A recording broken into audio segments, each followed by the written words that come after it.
Hello കൂട്ടുകാരെ, ഇന്ന് നമ്മൾ ഉണ്ടാക്കാൻ പോകുന്ന ഒരു കാടമുട്ട ഫ്രൈ ആണ്. അതിന് വേണ്ടിയിട്ട് കാടമുട്ടയും ഉരുളക്കിഴങ്ങും കൂടെ നമ്മൾ വേവിക്കാനായിട്ട് വെച്ചു. ഉരുളക്കിഴങ്ങിൻ്റെ തൊലിയെല്ലാം കളഞ്ഞ് അരിഞ്ഞ് മാറ്റി വെച്ചു. കാടമുട്ടയുടെ തൊലി കളഞ്ഞിട്ട് നമ്മൾ അത് നന്നായി വരഞ്ഞ് എടുത്ത് വെച്ചു. ഉള്ളിയും തക്കാളിയും അരിയാനായിട്ട് തുടങ്ങി. തക്കാളി ഉള്ളി അരിഞ്ഞു കഴിഞ്ഞപ്പോഴേ ഉള്ളിക്ക് ഭയങ്കര വലിപ്പം പോലെ തോന്നി. അപ്പോൾ എനിക്ക് തോന്നി ചോപ്പറിലൊന്നിട്ട് ചോപ്പ് ചെയ്താലോ എന്ന്. അപ്പോൾ നൈസായും ചെറുതായും കിട്ടുമല്ലോ. അങ്ങനെ ഒരു പാനിൽ വെളിച്ചെണ്ണ ഒഴിച്ച് കടുകിട്ട് പൊട്ടിയപ്പോൾ ഈ ഉള്ളിയും തക്കാളിയും ഇട്ട് വഴറ്റി, പച്ചമുളകൊക്കെ ഇട്ട് നന്നായി വഴറ്റി. ഇതിൻ്റെ പച്ചമണം മാറുന്നവരെ വഴറ്റി. പിന്നെ 1 സ്പൂൺ മുളക് പൊടി, 1/2 സ്പൂൺ മല്ലിപ്പൊടി, 1/4 സ്പൂൺ മഞ്ഞൾ പൊടി ഇട്ട് നന്നായി ഇളക്കി.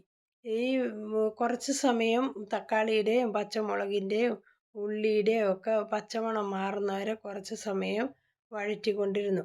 അതിനുശേഷം ലാസ്റ്റ് ഗരം മസാല ഇട്ടു. ഗരം മസാല ഇട്ടിട്ടും നന്നായി ഇളക്കി. കുറച്ച് വെള്ളം ഒഴിച്ചിട്ട് ഇതെല്ലാം കൂടി യോജിക്കുന്നതിന് വേണ്ടിയിട്ട് നമ്മൾ കുറച്ച് സമയം ഇളക്കിക്കൊണ്ടിരുന്നു. എല്ലാം കൂടെ കൂടി യോജിച്ച ശേഷം നമ്മൾ വൃത്തിയാക്കി വെച്ചിരിക്കുന്ന ഉരുളക്കിഴങ്ങ് ഇതിനകത്തേക്കിട്ട് ഇളക്കി. ഉരുളക്കിഴങ്ങിനകത്ത് മസാലയൊക്കെ പിടിക്കാൻ വേണ്ടിയിട്ട് നന്നായിട്ട് കുറച്ച് സമയം നമ്മൾ ഇളക്കിക്കൊണ്ടിരുന്നു.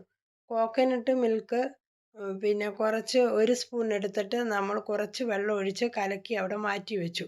ആ കറിക്ക് നല്ല രുചി കിട്ടാൻ വേണ്ടിയിട്ടാണ് നമ്മൾ അത് കലക്കി എടുത്ത് വെച്ചത്. അതിനുശേഷം നമ്മൾ പിന്നെ വൃത്തിയാക്കി വെച്ചിരിക്കുന്ന മുട്ട ഇതിനകത്തേക്കിട്ട് നന്നായി ഇളക്കി. മസാലയെല്ലാം പിടിക്കുന്നതിന് വേണ്ടിയിട്ട് കുറച്ച് സമയം നമ്മൾ ഇളക്കി.